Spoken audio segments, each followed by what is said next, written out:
তেজস্বিতা বৰুৱাৰ মৃত্যুৱে জোকাৰিছে এতিয়া সমগ্ৰ অসম। জোকাৰণি তুলিছে দিছপুৰতো। 14 বছৰীয়া কিশোৰীগৰাকীৰ মৃত্যুৱে যেন উদঙাই দিছে চৰকাৰে উন্নয়নৰ ঢাক-ঢোল বজোৱাৰ সময়ত মাজুলীৰ স্বাস্থ্য খণ্ডৰ দুৰৱস্থা।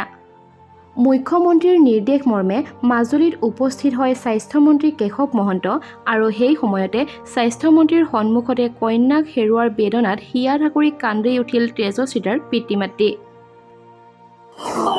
ছোৱালীৰ নামত এখন মেডিকেল পলিচি আনি দিয়ক, নহ'লে মোৰ ছোৱালীৰ গতে আৰু বহুত ছোৱালী শেষ হৈ যাব। আপোনাক মই অনুৰোধ কৰিছোঁ ছাৰ, এইকেইটা কাম কৰি দিব ছাৰ, কৰি দিব ছাৰ।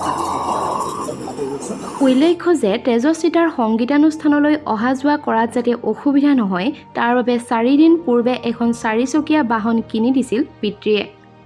লগতে তেজস্বিতাৰ দৰে যাতে মাজুলীৰ আন কোনোৱে মৃত্যুক সাৱটি ল'বলগীয়া নহয় তাৰ বাবে তেজস্বিতাৰ নামত মাজুলীত এখন চিকিৎসা মহাবিদ্যালয় স্থাপনৰ বাবে স্বাস্থ্যমন্ত্ৰীৰ সন্মুখতে কৰজোৰে আহ্বান জনালে পিতৃয়ে।